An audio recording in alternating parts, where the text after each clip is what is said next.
بسم اللہ الرحمن الرحیم۔ دوستو میں ہوں عبدالحمید، آپ دیکھ رہے ہیں اثر 41 یوٹیوب چینل۔ آج کی میری ویڈیو بنانے کا مقصد یہ ہے کہ میں آپ کو ابتدائی عقائد کے بارے میں کچھ بتلا سکوں۔ عقائد کا درست ہونا یہ کتنا لازم بات ہے۔ اسلام میں عقائد کی درستگی پر بڑا زور دیا گیا ہے۔ عقائد کا درست ہونا ہمارے لیے بے حد ضروری ہے۔ عقائد کی درستگی میں سے سب سے پہلی بات جو ہم خود پڑھتے آئے ہیں یا آگے جو بھی بچہ ہے وہ ابتدائی تعلیم حاصل کرتا ہے تو اس کے اندر عقائد کے بارے میں پڑھایا جاتا ہے، مگر بچپن کے اندر معلوم نہیں ہو سکتا کہ یہ کیا چیز ہے، کیا پڑھ رہے ہیں، محض ایک رٹا ہی ہوتا ہے۔ آج ہم آپ کو بتلائیں گے کہ عقائد اسلام اور ابتدائی عقائد اور کون سی چیزیں اس کے اندر ہوتی ہیں کہ جن کی بنیاد پر ہمارا پورا کا پورا جو اسلام ہے، جس کو بنیاد بنا کر جو ہے ہم اسلام کے اندر داخل ہوتے ہیں، وہ ہم بچپن کے اندر ہی پڑھ چکے ہوتے ہیں، مگر چونکہ اس وقت ناسمجھ ہوتے ہیں، اس کے ترجمے کی طرف غور نہیں ہوتا، اس کے معنی کی طرف غور نہیں ہوتا، اس کے مطلب کو نہیں سمجھ سکتے، تو میں نے سوچا آج آپ کے سامنے جو ہے کھل کر اس کو واضح طور پر بیان کر سکوں تاکہ آپ اس کو سمجھ سکیں کہ ایمانیات کی کتنی اہمیت ہے۔ ایمانیات میں سے سب سے پہلے جو چیز پڑھائی جاتی ہے اس میں ایمان مفصل ہے۔ ایمان مفصل یعنی تفصیلی طور پر ایمان لانے کا نام۔ تفصیلی طور پر ایمان لانا کہ ایک ایک بات کو کھول کر جو ہے اس پر ایمان لانا، اس کو کہتے ہیں ایمان مفصل۔ آپ دیکھیں، میں آپ کو پڑھا دیتا ہوں۔ آمنت باللہ وملائکتہ وکتبہ ورسلہ والیوم الآخر والقدر خیرہ وشرہ من اللہ تعالی والبعث بعد الموت۔ آمنت باللہ، میں ایمان لایا اللہ پر، وملائکتہ اور اس کے فرشتوں پر، وکتبہ اور اس کی کتابوں پر، ورسلہ اور اس کے سب رسولوں پر، والیوم الآخر میں آخرت کے دن پر ایمان لایا، والقدر خیرہ وشرہ اور میں اچھی اور بری تقدیر پر ایمان لایا، من اللہ تعالی والبعث بعد الموت کہ یہ ساری چیزیں اللہ جل شانہ کی طرف سے ہوتی ہیں، اور میں ایمان لایا مرنے کے بعد دوبارہ زندہ ہونے پر، اس پر بھی میں ایمان لے کر آیا۔ تو دوستو یہ ہے ایمان مفصل، جس کے اندر جو ہے کتنی تفصیل کے ساتھ بحث کی گئی ہے۔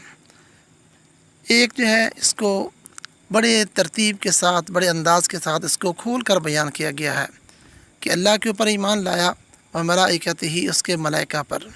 یہ سارے جمع کے الفاظ ہیں کہ سب کے سب جتنے بھی فرشتے ہیں سب پر میں ایمان لے کر آیا۔ وکتب ہی اور میں ساری کی ساری، یہ کتب کتاب کی جمع ہے کہ میں ساری کتابوں پر ایمان لے کر آیا۔ ورسول ہی اور میں سارے کے سارے رسولوں پر ایمان لے کر آیا۔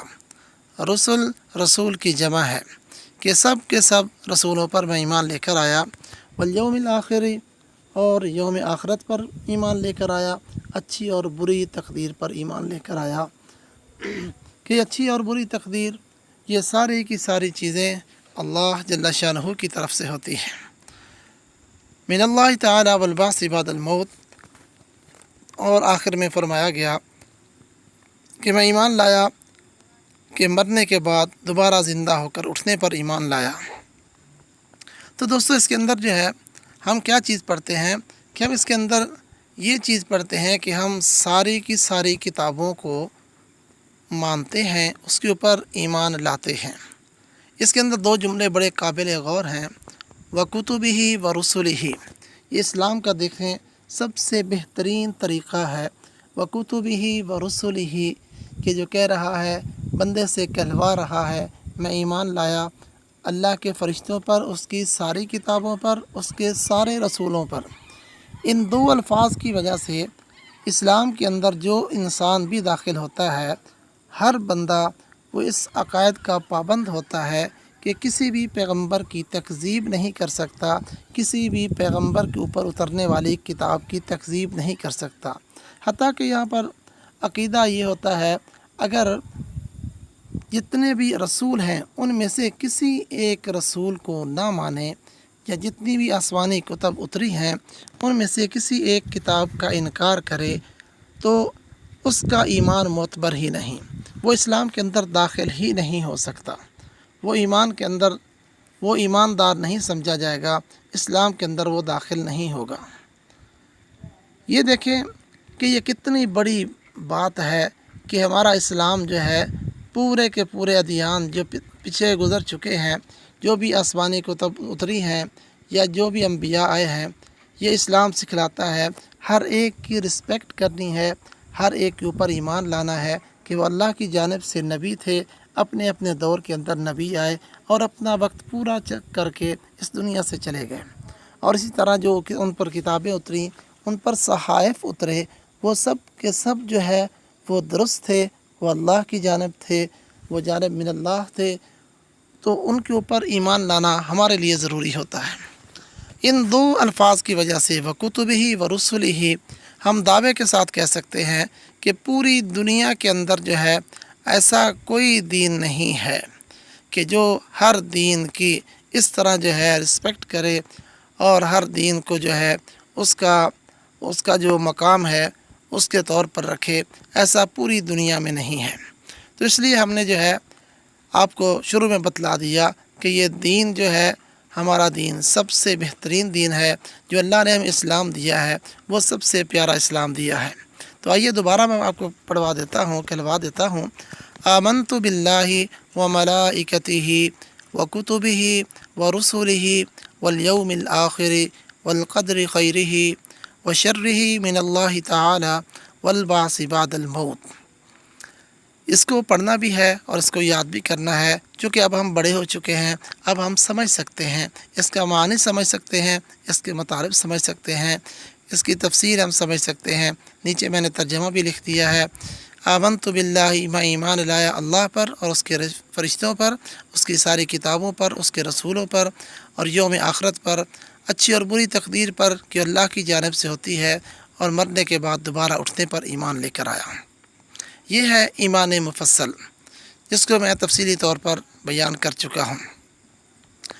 یہاں تک امید ہے آپ کو بات سمجھ میں آ چکی ہوگی۔ اس کے بعد دوسرا نمبر جو ہے ہم پڑھاتے ہیں وہ ہے ایمان مجمل کا۔ ایمان مجمل کا مطلب ہے کہ اجمالاً ایمان لے کر آنا، مجموعی طور پر ایمان لے کر آنا، اس کو ایمان مجمل کہا جاتا ہے۔ یعنی اللہ کی جو صفات ہیں ان کے اوپر ایمان لے کر آنا اور اجمالی طور پر ایمان لے کر آنا، جو کہ اللہ کے بارے میں ہم جتنا جانتے ہیں ہم اسی کے پابند ہیں، تو اللہ کی جو شان ہے اس کے مطابق ہی ہم کہیں گے کہ اللہ کی جو شان ہے اس کے مطابق ہم ایمان لے کر آتے ہیں کہ اپنی شان میں کتنا اعلیٰ ہے اور اپنی شان میں کتنا پاک ہے، وہ اللہ ہی جانتا ہے۔ تو اس لیے اس کو جو ہے ایمان مجمل کہا جاتا ہے۔ ابتدائی طور پر جو ہے یہ دونوں چیزیں بچوں کو پڑھائی جاتی ہیں، اس لیے آپ کے سامنے بھی جو ہے میں اس کو پڑھ دیتا ہوں۔